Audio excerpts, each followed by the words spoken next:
नेजी किडोमारू के पास पहुंचकर उस पर हमला करने के लिए अपना सबसे ताकतवर technique gentle fist 8 trigram 64 palm use करता है। इसका मतलब किडोमारू नेजी के 8 टाइग्राम रेंज के अंदर मौजूद है। फिर नेजी पूरी रफ्तार के साथ 64 बार नॉन स्टॉप अपने जेंटल फिस्ट ताइजुत्सु से किडोमारू के चाकरा पॉइंट पर हमला करता है। उसका ये हमला इतना जबरदस्त था कि किडोमारू पेड़ के ऊपर से सीधा नीचे जमीन पर गिरता है। नेजी के इस हमले के बाद लग रहा था जैसे किडोमारू की हालत आई थिंक 50% डैमेज हो गया होगा, पर ऐसा नहीं है। ये धूल हटने के बाद हम देखते हैं किडोमारू के पूरे बॉडी में खाल जैसा कुछ लगा हुआ है और ये देखकर नेजी को बहुत हैरानी होती है। वैसे अगर मुझसे पूछो तो जब मैंने इस सीन को पहली बार देखा था तो मुझे कुछ गारा की याद आ रही थी, पर यकीन मानो ये बिल्कुल भी वैसा नहीं है। जब नेजी फुल स्पीड से उसके चाकरा पॉइंट पर हमला कर रहा था तब किडोमारू अपने पूरे बॉडी के अंदर ये चीज स्टिकी स्पाइडर थ्रेड निकालकर अपने चाकरा पॉइंट को बचा रहा था। इसका मतलब साफ है किडोमारू सिर्फ अपने मुंह से ही नहीं बल्कि अपने स्किन के अंदर से भी ये स्टिकी स्पाइडर थ्रेड निकाल सकता है। तो उसके बाद वो खाल धीरे धीरे करके उसके चेहरे और बॉडी में से निकल जाती है। तो इसे देखकर नेजी बोलता है,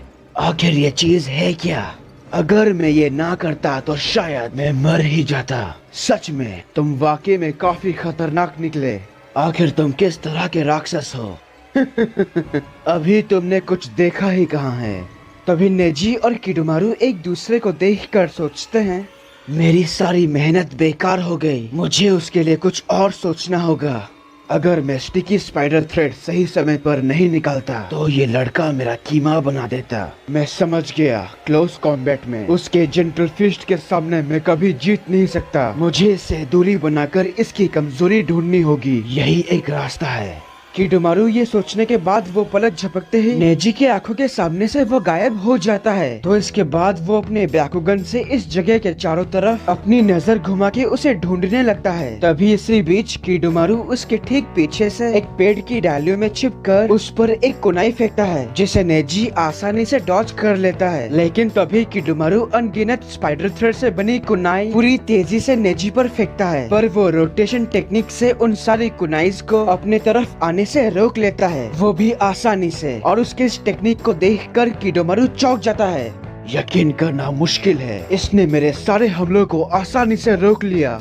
इस हमले के बाद नेजी फाइनली जान जाता है कि किडोमारू उसके पीछे एक पेड़ की डाली में छिपा है। वो अचानक उसके तरफ एक कुनाई फेंकता है, पर किडोमारू ये देख के वो नीचे झुककर इस कुनाई को डॉच कर लेता है। तभी नेजी दूर से बोलता है, मुझे पता है तुम वहाँ हो, निकलो बाहर। ये बोलने के बाद वो सोचता है, अगर वो इस तरह से दूर से ही लड़ेगा तो मुझे बहुत मुश्किल होगी, मुझे किसी भी तरह उसके पास पहुंचना होगा। यहाँ किडोमारू समझ लेता है कि नेजी इतनी आसानी से हारने वाला नहीं। तभी वो एक जाल से एक डाली पे उल्टा लटक कर अपनी श्रापित निशान को पूरे बॉडी में फैला देता है और ये करके वो बोलता है, चलो अब असली खेल शुरू करते हैं।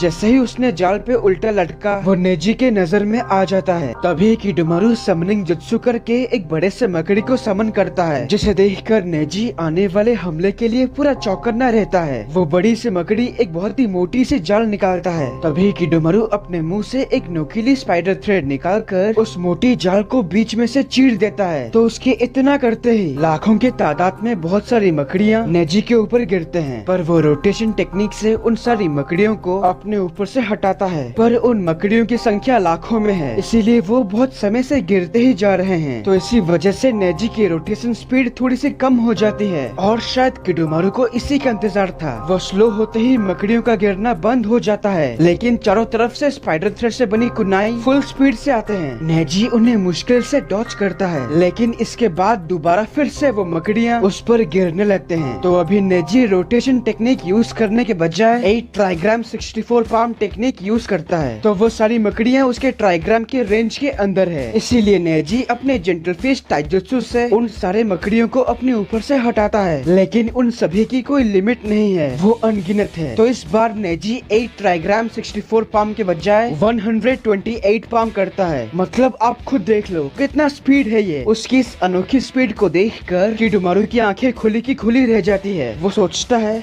ना नामुमकिन। ये लड़का अगर इस तरह से मुझ पे हमला किया तो मैं जिंदा नहीं बचूंगा। तो ठीक है फिर, मैं भी आसानी से हार नहीं मानूंगा। उन सारी मकड़ियों का गिरना बंद नहीं हो रहा, इसीलिए नेजी की रफ्तार धीरे धीरे कम होकर फाइनली वो रुक जाता है। और ये होते ही अचानक से 3 स्पाइडर थ्रेड से बनी कुनाइन नेजी के पीठ पर लग के वो बुरी तरह से घायल होकर नीचे जमीन पर गिरता है। तो उसे ऐसी हालत में देखकर किडोमारू दूर से झाड़ियों में छिपकर वो बोलता है, तुम्हारा डिफेंस मेरे सामने कुछ भी नहीं। नेजी ये सुनकर वो बहुत मुश्किल से खड़ा होता है और ये देख के किडोमारू फिर से बोलता है, इतनी मेहनत किस लिए? हाँ, तुम मुझे हरा नहीं सकते क्योंकि तुम्हारे अंदर वो काबिलियत और हुनर है ही नहीं।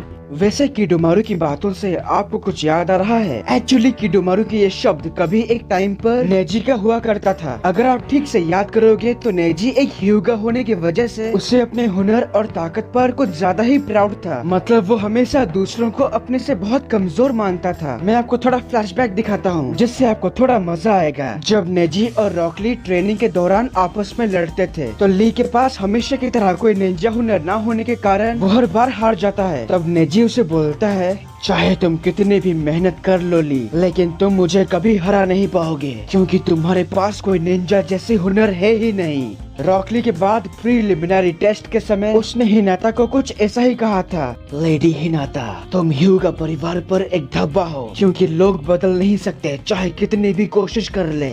और जिस तरह से उसने हिनाता को ये बोलकर उसे डीमोटिवेट किया था, ठीक उसी तरह उसने टूर्नामेंट के समय नारुतो को भी कुछ ऐसा ही भाषण सुनाया था, जब तुम मेरे प्रतिद्वंदी बने तुम्हारी किस्मत तभी तय हो गई थी और तुम्हारी किस्मत में मुझसे हारना लिखा है। और यहीं पे हमारी फ्लैशबैक खत्म होती है। वेल, अभी जो हमने देखा इससे एक सीख मिलती है, जैसा करोगे वैसा ही पाओगे। तो इसके बाद जब नेजी जख्मी होकर भी वो मुश्किल से खड़ा होता है, तभी किडोमारू कुछ ऐसा करता है जिससे वो बड़ी मकड़ी सीधा नेजी के ऊपर गिरता है। लेकिन वो अपनी पूरी ताकत से उस पर बार बार जेंटल फिस्ट टाइजुत्सु से हमला करके उस मकड़ी को बलून की तरह फोड़ देता है। लेकिन तभी अचानक से पलक झपकते ही बहुत सारी कुनाई उसके तरफ तेजी से आते हैं। फिर नेजी उन कुनाई से एक और बार बुरी तरह से जख्मी हो जाता है। तो इस नजारे को देखकर किडोमारू को लगता है कि वो मर गया, पर उसी वक्त नेजी इस दर्द को सहकर मुश्किल से खड़ा होता है फिर से। और ये देखने के बाद फाइनली किडोमारू अपने श्रापित निशान को दूसरे स्टेज पर ले जाता है। देन वो अपने मुंह से एक मोटा स्पाइडर थ्रेड निकालकर एक बड़ा धनुष और तीर बनाता है। जिस तरह से श्रापित निशान के दूसरे स्टेज में जिरोबो कुछ ऐसा दिखता था, ठीक उसी तरह किडोमारू उससे भी ज्यादा खतरनाक दिख रहा है। मतलब नेजी एक बहुत बड़े खतरे में है।